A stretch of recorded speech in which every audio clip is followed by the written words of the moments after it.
कार्यक्रमाला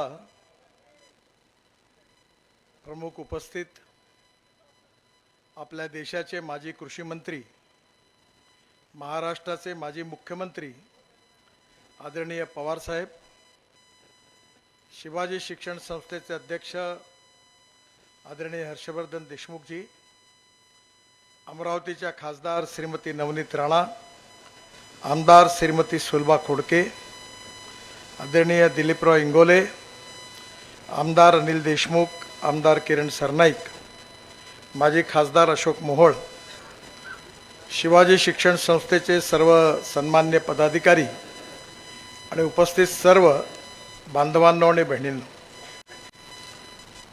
शिवाजी शिक्षण संस्थेच्या वतीने आजच्या या भव्य कार्यक्रमाचं आयोजन झालेलं आहे. शिक्षण महर्षी डॉक्टर पंजाबराव उपाख्य भाऊसाहेब देशमुख यांच्या 125व्या जयंती उत्सवानिमित्त मी सर्वप्रथम भाऊसाहेबांना पुष्पांजली देतो, मानवंदना करतो, अभिवादन करतो आणि त्यांच्या स्मृती आपल्या सगळ्यांना सतत प्रेरणा देत राहतील असा विश्वास व्यक्त करतो. शिवसंस्था मासिक दैनंदिनी दिनदर्शिका 2024 व डॉक्टर भाऊसाहेबांच्या छायाचित्राच्या पुस्तकाचं तसंच चित्रपतीचं देखील प्रकाशन होत आहे. शिवाजी कला व वाणिज्य महाविद्यालय डॉक्टर पंजाबराव देशमुख अभ्यासिकेचं उद्घाटन तसेच भाऊसाहेब देशमुख यांच्या नूतनीकृत स्मृती भवन आणि शिवाजी विज्ञान महाविद्यालयाच्या नव्या ग्रंथालयाचे पण लोकार्पण होत आहे. भाऊसाहेब देशमुख आपल्या देशाचे पहिले कृषी मंत्री होते आणि विशेषतः भाऊसाहेबांची विशेषता होती की ग्रामीण भागाबद्दल आणि शेतकऱ्यांच्या बद्दल त्यांच्या मनात विशेष रूपाने एक वेगळ्या प्रकारचा कळवळा होता. त्यांच्या जीवनामध्ये 2 क्षेत्रामध्ये त्यांनी केलेलं कार्य आज आपल्या सगळ्यांच्या समोर आहे. एक क्षेत्र शिक्षण क्षेत्र आणि दुसरं कृषी क्षेत्र. शिक्षण क्षेत्रामध्ये होणारी गुंतवणूक ही भविष्याच्या नागरिकांकरता निर्माण करण्याकरता होणारी भांडवली गुंतवणूक असते. शिक्षणातून माणूस घडत असतो आणि शिक्षणातून संस्कारित झालेला माणूस हा समाज व्यवस्थेचा जसा कणा असतो तसा ज्ञानाच्या माध्यमातून परिपूर्ण झालेला माणूस हा आर्थिक व्यवस्थेचाही कणा असतो. नॉलेज, ज्ञान याला बाबासाहेब आंबेडकरांनी वाघिणीचं दूध असं म्हटलेलं आहे. Innovation, entrepreneurship, science, technology, research, skill आणि successful practices, we name it as knowledge and conversion of knowledge into wealth, हे आपलं भविष्य आहे. त्यामुळे हे जे ज्ञान आहे, नॉलेज ही पॉवर आहे, ही लोकाभिमुख व्हावी, शिक्षणाचं सार्वत्रिकरण व्हावं आणि समाजातल्या तळागाळातल्या शेवटच्या माणसापर्यंत शिक्षण पोहोचावं आणि शैक्षणिक मूल्यांच्या आणि शिक्षणाच्या अध्ययनातून तो व्यक्ती सुसंस्कृतही व्हावा आणि आर्थिकदृष्ट्या समाजामध्ये स्वयंपूर्ण व्हावा, ही संकल्पना या विचाराच्या मागे होती. डॉक्टर भाऊसाहेब देशमुखांनी विदर्भातल्या अनेक गावांमध्ये शिक्षण संस्थांचं जाळं निर्माण केलं. आज मेडिकल कॉलेज असतील, इंजिनिअरिंग कॉलेज असतील, कृषी महाविद्यालय असतील, या महाविद्यालयामधून लाखो विद्यार्थी तयार झाले आणि या ठिकाणी ज्यांनी पदवी प्राप्त केली ते आज भारतातच नव्हे तर जगाच्या कानाकोपऱ्यात जाऊन उत्तम कार्य करत आहेत. त्यामुळे भाऊसाहेबांनी जे स्वप्न शिक्षणाच्या बाबतीत बाळगलं होतं की आपल्या भागामधले जे विशेषतः सामाजिक, आर्थिक आणि शैक्षणिकदृष्ट्या मागासलेले आहेत अशा सर्व लोकांपर्यंत शिक्षण पोहोचलं पाहिजे आणि त्या शिक्षणातून या समाजाचं सामाजिक आर्थिक परिवर्तन झालं पाहिजे, अशी संकल्पना, असं उद्दिष्ट, असं मिशन त्यांनी उराशी बाळगलं. शिक्षणाचं सार्वत्रिकरण होत असताना शिक्षणाची गुणवत्ताही मेंटेन झाली पाहिजे याचा त्यांनी आग्रह ठेवला आणि म्हणून स्वाभाविकपणे शिक्षणाच्या माध्यमातून भविष्यातली विशेषतः पश्चिम विदर्भामध्ये आणि विशेषतः आमच्या पूर्व विदर्भात नागपूरला देखील Shivaji science college, Dhanwate national college या सगळ्याच्या माध्यमातून खूप उत्तम आणि चांगलं कार्य या सर्व याच्यामध्ये भाऊसाहेबांच्या खरं म्हणजे प्रयत्नातून एक फार मोठं कार्य विदर्भात उभं झालं. आपल्या इथे जर याची तुलना करायची असेल तर विशेषतः शिक्षण क्षेत्रामध्ये पश्चिम महाराष्ट्रामध्ये रयत शिक्षण संस्थेचं जे कार्य आहे, ज्या कार्याशी पवारसाहेबांचा संबंध आहे, त्या संस्थेने देखील असं याहीपेक्षा मोठं कार्य उभं केलं आणि शिक्षणाचं सार्वत्रिकरण करण्यामध्ये त्यांनी मोठा वाटा उचलला. शिक्षणाचं सार्वत्रिकरण होत असताना भाऊसाहेबांनी नेहमी हा विचार केला की कुठलाही व्यक्ती हा जात, पंथ, धर्म, भाषा आणि सेक्स याच्या आधाराने मोठा नाही आहे, तर माणूस हा त्याच्या गुणवत्तेने मोठा आहे. आणि ही जर गुणवत्ता आहे, हिचा जर विकास करायचा असेल तर ज्ञानाशिवाय गुणवत्तेचा विकास होऊ शकत नाही. कारण प्रत्येक माणसामध्ये आपल्यामध्ये कोणीही पूर्णांक नाही आहेत, आपण सगळे अपूर्णांक आहोत. No one is perfect and no one can claim that he is perfect. उत्तम, अधिक उत्तम, सर्वोत्तम अप टू इन्फिनिटी असं म्हटलं जातं की you cannot catch your on image.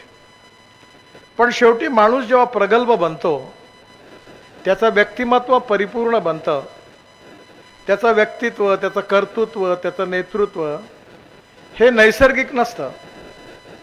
ज्याप्रमाणे एखादा मूर्तिकार एखाद दगडाला घेऊन अनेक वर्ष मेहनत करून त्याच्यावर परिश्रमाने त्याला आकार देतो, त्यातून परमेश्वर तयार होतो, तसं माणसाच्या जीवनामध्ये देखील संस्काराच्या रूपाने शिक्षणाच्या माध्यमातून जे संस्कार होतात, त्या संस्काराच्या माध्यमातून व्यक्तित्व, त्याचं कर्तृत्व, त्याचं नेतृत्व तयार होतं. आणि आपली ही विशेषता आहे की आपला इतिहास अतिशय गौरवशाली आहे. इतिहास, संस्कृती आणि विरासत याचा जो ठेवा आपल्याला मिळाला आहे तो परिपूर्ण आहे. आणि आपल्याला तर पश्चिम विदर्भात अमरावतीला संत गाडगे महाराज, विशेषतः आपले संत गुलाबराव महाराज, तुकडोजी महाराज, गजानन महाराज या सगळ्यांच्या माध्यमातून लोकप्रबोधनाची चळवळ या भागामध्ये आपण सगळ्यांनी जवळून बघितली आहे. आणि या लोकप्रबोधनाच्या चळवळीमधून झालेल्या संस्कारातून त्याचा परिणाम किती आहे तो आपण बघितलेला आहे. आपल्या महाराष्ट्रातल्या प्रत्येक ठिकाणी संतांची ही जी पार्श्वभूमी आपल्याला मिळालेली आहे, ती तुकाराम महाराज असतील, ज्ञानेश्वर महाराज असतील, अनेक मोठे मोठे संत आहेत. त्यांच्या व्यक्तित्वाचा, कर्तृत्वाचा आणि विचारांचा ठसा त्या ठिकाणी निर्माण झालेला आहे. मला अनुभव आहे की मी ज्यावेळी चंद्रपूर जिल्हा आणि गडचिरोली जिल्ह्यातल्या कोपऱ्यातल्या लहानशा गावात पोहोचलो, तेव्हा त्या ठिकाणी गुरुदेव सेवा मंडळाचं आणि तुकडोजी महाराजांचा विचार त्या ठिकाणी पोहोचला. म्हणजे छोट्या छोट्या शब्दातून या संतांनी आमचं प्रबोधन केलं. जी गोष्ट लक्षात येण्याकरता आम्हाला मोठं पुस्तक वाचायची गरज आहे, तो विचार एका लहानशा विचारातून या संतांनी मांडला. आणि म्हणून त्या विचारामधून आपला समाज समृद्ध आणि संपन्न झाला. आणि मग पंजाबराव देशमुख, भाऊसाहेब देशमुखांचं हे कार्य शिक्षण क्षेत्रामधलं आपण कधीच विसरू शकत नाही. पण त्याहीपेक्षा भाऊसाहेबांनी कृषी मंत्री म्हणून जे स्वप्न बघितलं होतं ते अतिशय महत्त्वाचं आहे. आपल्या देशामध्ये महात्मा गांधी नेहमी म्हणायचे की आपला देश गावात राहतो. 85% जनता गावात राहत होती, पण आता 30% मायग्रेशन झालेलं आहे. खेड्यातून लोक आता शहराकडे चाललेली आहेत. मुंबई, कलकत्ता, चेन्नई, बेंगलोर, दिल्ली या शहराची लोकसंख्या वाढत चाललेली आहे. पण ही सगळी माणसं ग्रामीण भागातून आलेली आहे. मोठ्या प्रमाणावर शहरावर सूज आलेली आहे. आणि याचं कारण म्हणजे गावातली जी परिस्थिती होती ती त्या ठिकाणी राहण्यासारखी राहिली नाही, म्हणून लोक गावं सोडून शहराकडे निघाले. गावामध्ये जायला चांगले रस्ते नव्हते, गावात चांगली शाळा नाही, गावात चांगलं हॉस्पिटल नाही. आणि अशा परिस्थितीमध्ये स्वाभाविकपणे गावं ओस पडत चालली. आणि त्याचा परिणाम असा झाला की ही लोकसंख्या आता 30% याचं मायग्रेशन झालं. म्हणजे 55 ते 60% लोक आता ग्रामीण भागात राहतात. कुठल्याही देशाचा आर्थिक मापदंडाने मूल्यांकन करायचं असेल तर त्या देशामधलं जे उत्पन्न आहे ते कृषी विकासाचा दर किती आहे, इतर अन्य याच्यातला दर किती आहे, याच्या आधारावर त्या विकासाचं मूल्यमापन होत असतं. आपल्या देशामध्ये औद्योगिक क्षेत्रातून मॅन्युफॅक्चरिंग सेक्टरमधून आपल्या GDP ग्रोथमध्ये 22 ते 24% कॉन्ट्रीब्युशन आहे. सर्व्हिस सेक्टरचं 52 ते 54% आहे आणि ॲग्रिकल्चर कृषी क्षेत्र आणि अलाइड क्षेत्र याचं फक्त 12% आहे. म्हणजे 65% जनसंख्या आणि 12% उत्पन्न याचाच परिणाम आहे की गरिबी, भूकमरी आणि बेरोजगारी ज्या प्रमाणात आपण सोडवायला पाहिजे होती ती सोडवू शकलो नाही. भाऊसाहेबांनी हे स्वप्न उराशी बाळगलं होतं की आपली गावं समृद्ध संपन्न झाली पाहिजे, गावातल्या शेतकऱ्यांचा विकास झाला पाहिजे. गावातलं गावं समृद्ध संपन्न होत असताना तरुण मुलाला गावातल्या चांगलं शिक्षण मिळालं पाहिजे. गावातलं सामाजिक वातावरण जसं चांगलं राहिलं पाहिजे तसं आर्थिक प्रगती आणि विकास हा गावात झाला पाहिजे. आणि या सगळ्या भावनेतून हे उद्दिष्ट समोर ठेवून त्यांनी आपल्या आयुष्यामध्ये कृषी मंत्री म्हणून विशेषतः अनेक इनिशिएटिव्ह घेतले. मला आठवतं की भोंगळेजी माझ्याकडे आले होते, हर्षवर्धनजी, की भाऊसाहेबांच्या काळामधली त्यांची फोटो ही भारत सरकारमध्ये त्या काळातली फोटो कशी मिळवायची ही मोठी समस्या होती. त्या काळात त्यांचे कार्यक्रम, त्यांची प्रदर्शनं, कृषी प्रदर्शनं. परंतु भोंगळेजींचं मी अभिनंदन करीन, ते अतिशय अभ्यासू पत्रकार आहेत. त्यांनी जिद्द ठेवली. मला अशा अपेक्षा नव्हती, पण त्यांनी, मी त्या मंत्र्यांना, नभोवाणी मंत्र्यांना फोन केला, अधिकाऱ्यांना फोन केला, पण मला वाटलं की कठीण आहे, इतक्या जुनं कसं मिळणार. पण त्यांनी अथक प्रयत्न करून ती सगळी फोटोग्राफ्स मिळवली आणि आज त्याचं फोटो पुस्तकाचं आज या ठिकाणी विमोचन होत आहे. ही पण अतिशय आनंदाची गोष्ट आहे.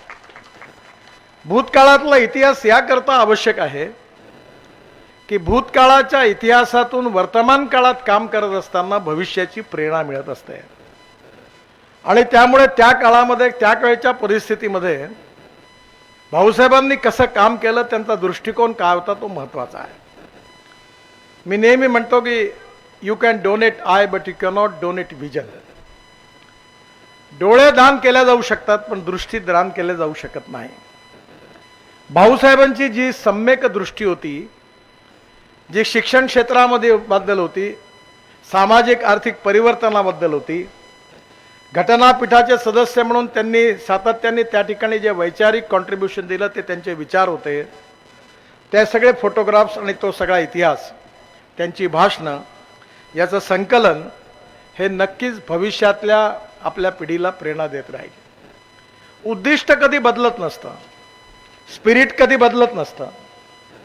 उद्दिष्ट आणि स्पिरिट बदलत नसतं याला वैधानिक आधार पण आहे की केशवानंद भारती केसमध्ये सुप्रीम कोर्टाने एक फार मोठा खटला सुप्रीम कोर्टात गाजला होता आणि त्यावेळी संसद श्रेष्ठ आहे की विधिपालिका, न्यायपालिका श्रेष्ठ आहे, असे अनेक प्रकारचे वाद सुरू होते.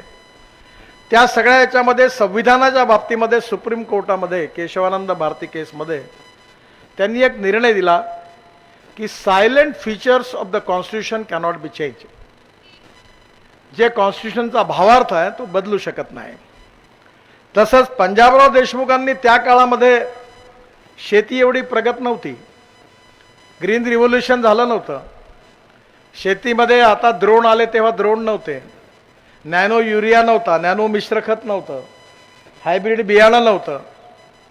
पण आज त्या काळामध्ये त्यांनी जो भावार्थ आणि विचार मांडला तो शेतकऱ्याच्या सर्वांगीण उन्नतीचा आणि विकासाचा मांडला आणि त्यांनी आपलं संपूर्ण आयुष्य त्याकरता समर्पित केलं. परंतु हे सगळं समर्पित केलं तरी समस्या खूप गंभीर आहे. कारण असं आहे की ही समस्या सोडवणं हे शक्य नाही आहे, हे कठीण आहे. शक्य आहे पण कठीण आहे, खूप वर्ष काम करावं लागणार आहे. मी ज्यावेळी विद्यार्थी होतो तेव्हा आमच्याबरोबर एक विचारक होते, त्यांचं मार्गदर्शन आम्हाला मिळायचं, दत्तोपंत ठेंगडी. तेव्हा एकदा ते असं म्हणाले होते की बघ, एक लक्षात ठेव गोष्ट की every politician thinks about his next election and every socio-economic reformer thinks to century. म्हणजे सामाजिक आर्थिक परिवर्तनाचा विचार करणारा जो द्रष्टा नेता असतो तो 100 वर्षाचा विचार करतो आणि राजकारणी माणूस स्वाभाविकपणे 5 वर्षाचा विचार करतो. हा फरक आहे. भाऊसाहेब राजकारणी नव्हते, तर त्यांनी खऱ्या अर्थाने आपल्या इथल्या शिक्षण आणि कृषी क्षेत्राचा 100 वर्षाचा विचार केला होता. उद्दिष्ट त्यांचं जे होतं ते आपलं आजही आहे आणि ते उद्दिष्ट प्राप्त करण्याकरता त्यांनी त्या काळी प्रयत्न केला. आज कृषी क्षेत्रामध्ये खूप बदल झालेला आहे. विशेषतः सिंचनाच्या सुविधा वाढलेल्या आहेत. ड्रीप इरिगेशन आलं, स्प्रिंकलर आलं, अनेक प्रकारे सीड आणि प्लांट याच्यामध्ये बरंच संशोधन झालेलं आहे. नवीन नवीन नर्सऱ्या तयार झालेल्या आहेत. कृषी मालाची निर्यात वाढलेली आहे आणि आता तर आम्ही कृषीपासून मी नेहमी म्हणतो की आपला शेतकरी केवळ अन्नदाता नाही तर ऊर्जादाता झालेला आहे आणि आता आपला शेतकरी इंधनदाता झालेला आहे आणि बिटुमिन दाताही पण झालेला आहे. म्हणजे आपलं डांबर पण शेतकरी तयार करायला लागले. आपल्या इथे इथेनॉल आलं, आपल्या गाड्या आपली विमानं आता त्याच्यावर चालणार आहेत. त्यामुळे येणाऱ्या काळामध्ये काळाच्या ओघामध्ये काल जे असतं ते आज नाही, आज असतं ते उद्या नाही. स्पिरिट कायम असतं, उद्दिष्ट कायम असतं, मिशन स्पष्ट असतं, भावार्थ स्पष्ट असतो, पण काळाच्या ओघात बऱ्याच गोष्टी बदलत असतात. आणि म्हणून युगानुकूल असं जे काही काळाचं परिवर्तन असतं ते ऑब्व्हियस असतं. पंजाबराव आज आपल्यामध्ये नाही आहेत, पण त्यांचं उद्दिष्ट मात्र आपल्या सगळ्यांच्या बरोबर आहे. मी ज्यावेळी हर्षवर्धन देशमुख मला भेटायला आले त्यावेळी मी त्यांना एक विनंती केली की भाऊसाहेबांच्या स्मरणार्थ तुमच्या संस्थेच्या वतीने तुम्ही एक प्रकल्प घ्या आणि मला योगायोगाने त्यातले 2 प्रकल्प देशातले, एक महाराष्ट्रात तयार झाले, देशातले 2 आहेत ते. एक प्रकल्प जो आहे तो चितळेंचा डेअरीचा सांगलीला, तिथे गायीची जाती करून नवीन नवीन गायी आणून त्यांनी त्या ठिकाणी नवीन कालवडी तयार करण्याचा प्रकल्प टाकलेला आहे. आणि तसाच प्रकल्प पवार साहेबांनी बारामतीमध्ये टाकलेला आहे आणि दोन्ही प्रकल्पाच्या उद्घाटनाला जाण्याची मला संधी मिळाली. या प्रकल्पाची विशेषता ही आहे की आपल्या इथे जी देशी गाय आहे ती 2 लिटर दूध देते, 3 लिटर देते, 5 लिटर देते. विदर्भामध्ये आपलं दुर्भाग्य आहे की एकट्या कोल्हापूर आणि सांगली जिल्ह्यात आणि पुणे जिल्ह्यात जेवढं दूध होतं तेवढं विदर्भात होत नाही. त्यामुळे आपल्या इथे आता आपण मदर डेअरी आणली. तर हा प्रकल्प असा आहे की 1952 साली आपल्या इथली गीर जातीची गाय ब्राझीलमध्ये गेली आणि त्या ठिकाणी त्यांनी त्या गायीवर काम करून आता 60 लिटर दूध देणारी देशी गाय गीर जातीची त्यांनी तयार केली. आणि त्या जातीचा त्या गायीपासून जो सांड झाला बुल, त्याचा सिमेंस आपण आणलं, टोरॅन्डो म्हणून होता आणि ते आपल्या भारतीय गायींना दिला आणि त्यातून आता ज्या गोऱ्या होणार आहेत ती 25 लिटरची गोरी होणार आणि 3 वेतामध्ये ती हुस्टन असेल, जर्सी असेल, ती कन्व्हर्ट होऊन देशी गाय होणार, गीर जातीची गाय होणार. आणि आता नवीन तंत्रविज्ञान तयार झालं जे पवार साहेबांकडे, जे आता नागपूरला आमच्या वेटरनरी युनिव्हर्सिटीत आम्ही पण सुरू केलं आहे, ते असं आहे की आता बेटी बचाव अभियानाची जरूरत नाही, 100% गोरीच होईल अशा प्रकारचं तंत्रज्ञान विकसित झालं. ही जी टेस्ट ट्यूब बेबी आहे त्याच्यामध्ये एम्ब्रिओ ट्रान्सफर हाही पण सुरू झाला आणि त्यामुळे ज्या गाईचं दूध 60 लिटर आहे देशी गाईचं, तिचा जो सांड आहे त्याचं सिमेंट्स आणि त्याच्यावरून नवीन गाईची निर्मिती, ही टेक्नॉलॉजी आल्यामुळे येणाऱ्या काळामध्ये आपल्या विदर्भात, अमरावती जिल्ह्यात सगळीकडे लाखो लिटर दूध झालं पाहिजे, तेव्हा शेतकऱ्यांच्या आत्महत्या थांबणार आहे. आणि म्हणून मी हर्षवर्धनजींना विनंती केली होती की तुम्ही साहेबांचा तो प्रकल्प बघून या. भारत सरकारचं विविध प्रकारचं अनुदान आहे, मी मदत करीन आणि अमरावतीमध्ये तुम्ही हा प्रकल्प सुरू करा. हा प्रकल्प सुरू झाला तर गोरक्षण टाकण्याची गरज नाही, कारण गाय विकणारच नाही कोणी. मी जेव्हा MSMEचा मंत्री होतो तेव्हा शेणापासून पेंट तयार केलं, 150 फॅक्टरी झाल्या. आता बाजारातल्या मोठ्या मोठ्या कंपन्यांपेक्षा तो पेंट चांगला आहे.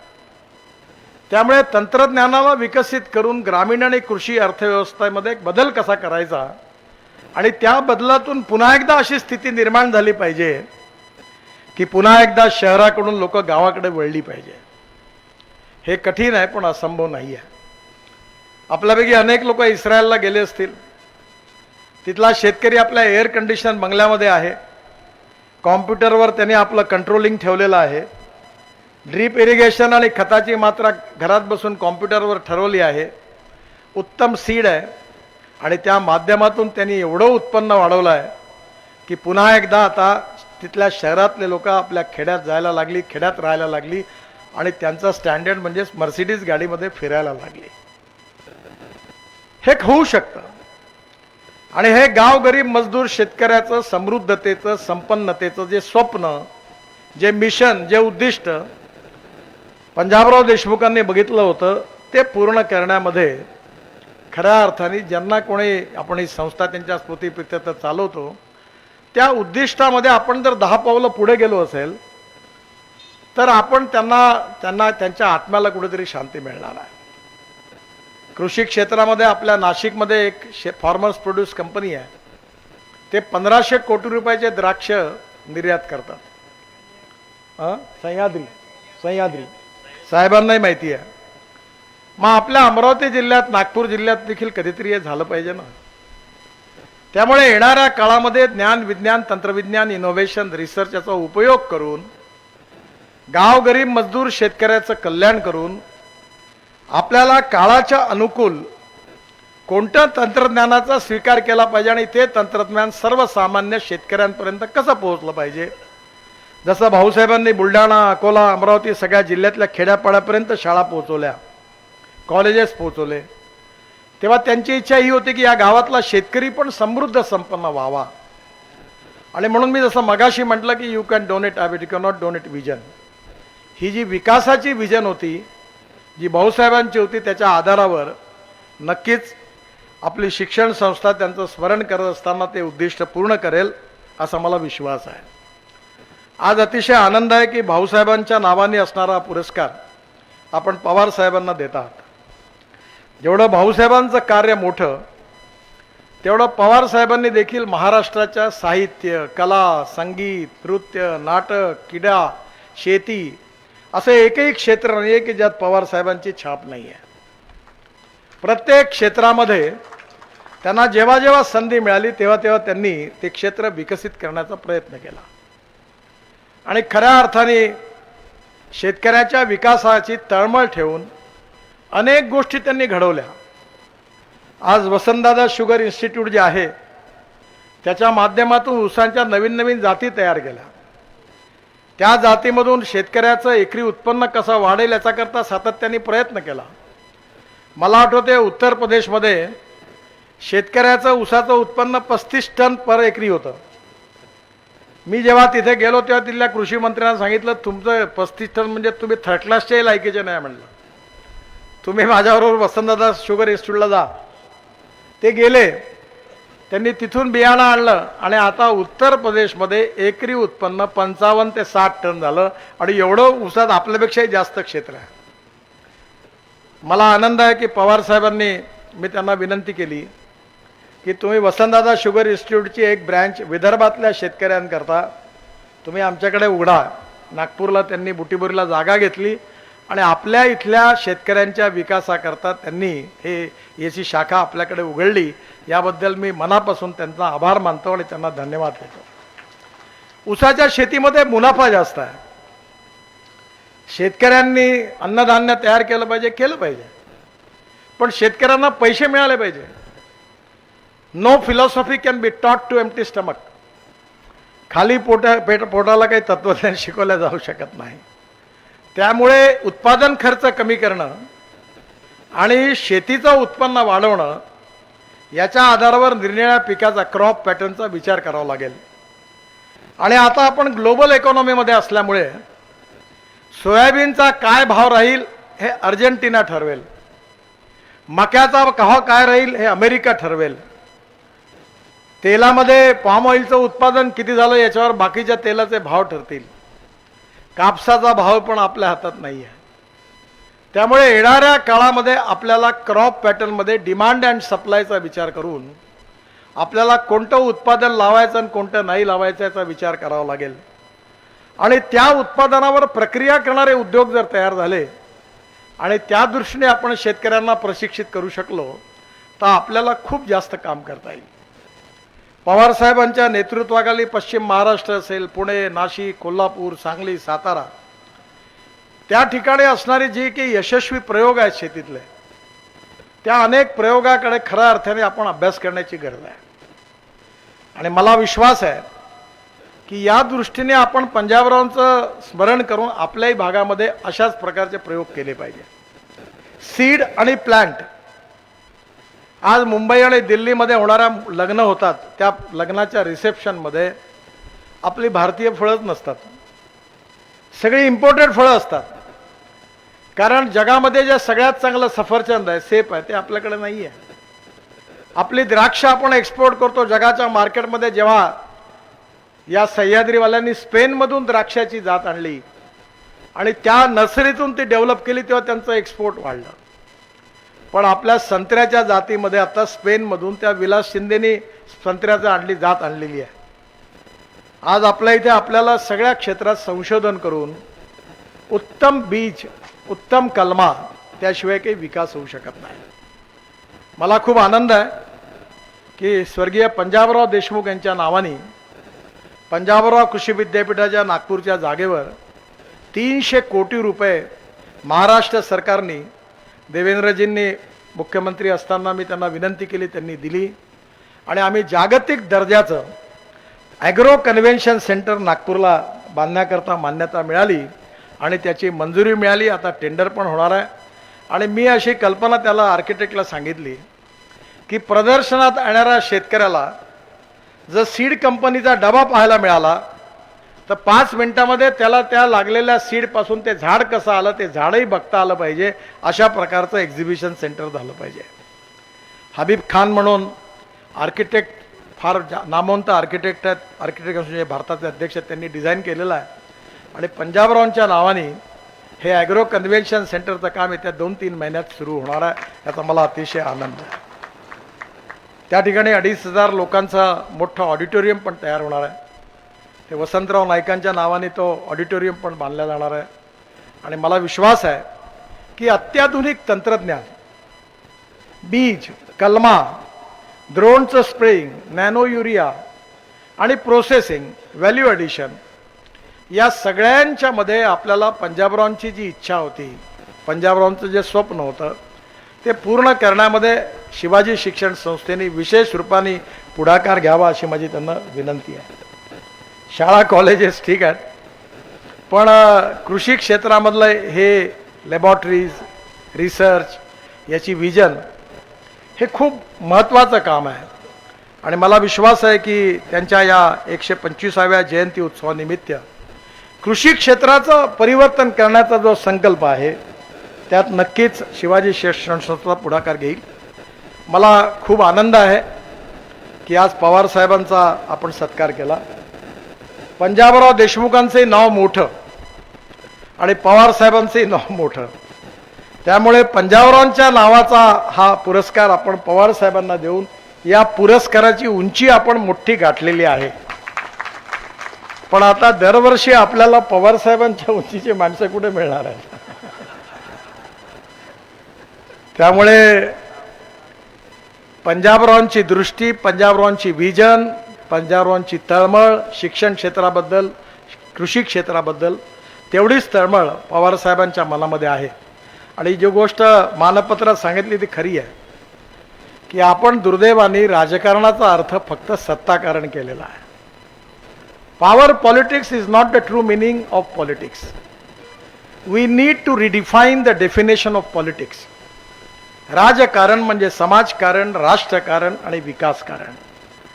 राजनीती म्हणजे समाजनीती, लोकनीती, बृहत्तर राजनीती किंवा धर्मनीती. त्यामुळे राजकारण हे समाजकारण आहे असं समजून आयुष्यभर कृषी क्षेत्राकरता, शिक्षण क्षेत्राकरता, कला, साहित्य, संगीत, क्रीडा सगळ्या क्षेत्राकरता आणि यातल्या टॅलेंटला कधी पक्षाचा अभिनिवेश न आणता या सगळ्यांच्या मागे, या जिवंत राहिले पाहिजे याच्या मागे खंबीरपणे उभं राहणारं महाराष्ट्रातलं नेतृत्व म्हणजे पवार साहेब आहेत. ते असताना मी विधानमंडळामध्ये होतो, मुख्यमंत्री असताना मी त्यांना जवळून बघितलं. बाकी राजकारण जे आहे ते चालत असतं. राजकारणात अनेक लोक येतात, निवडून येतात, जातात, मंत्री होतात. ते कधी लोकांच्या लक्षात पण राहत नाहीत. पण जी लोक राजकारणाच्या व्यतिरिक्त निरनिराळ्या क्षेत्रामध्ये आपला ठसा उमटून जे काम करतात ती पंजाबराव देशमुखांसारखी किंवा पवार साहेबांसारखी माणसं मात्र समाजकारणाच्या राजकारणाच्या धुळवडीमध्ये त्यांचं कार्य कर्तृत्व हे नेहमीच सामान्य माणसाच्या लक्षात राहतं. मला अतिशय आनंद आहे की योग्य व्यक्तीची निवड पंजाबराव देशमुखांच्या नावाने असणाऱ्या पुरस्काराकरता हर्षवर्धनजींनी निवड केली. याबद्दल शिवाजी शिक्षण संस्थेला मी खूप खूप शुभेच्छा देतो. पवारसाहेबांनाही मनापासून शुभेच्छा देतो. मला खरं म्हणजे राहता आलं असतं, पण 5 वाजताच्या आतच विमानतळावर पोचायचं आणि 5:15च्या आतच विमान उडू शकतं. कारण अजून अमरावतीच्या एअरपोर्टवर लाईट लागले नाहीत. नाईट लँडिंग नसल्यामुळे पायलट म्हणाला की 5:15च्या आत आपल्याला उडलं पाहिजे. मला जायचं असल्यामुळे त्याच्यामुळे मी पवार साहेबांची क्षमा मागतो, आपल्या सगळ्यांची क्षमा मागतो, हर्षवर्धनजींची क्षमा मागतो. मला पवार साहेबांचं भाषण ऐकता येणार नाही याबद्दल क्षमा मागतो. मी आपल्या सगळ्यांना जाण्याची अनुमती मागतो. पुन्हा एकदा पंजाबरावांच्या स्मृतींना अभिवादन करतो आणि माझं बोलणं संपवतो. धन्यवाद.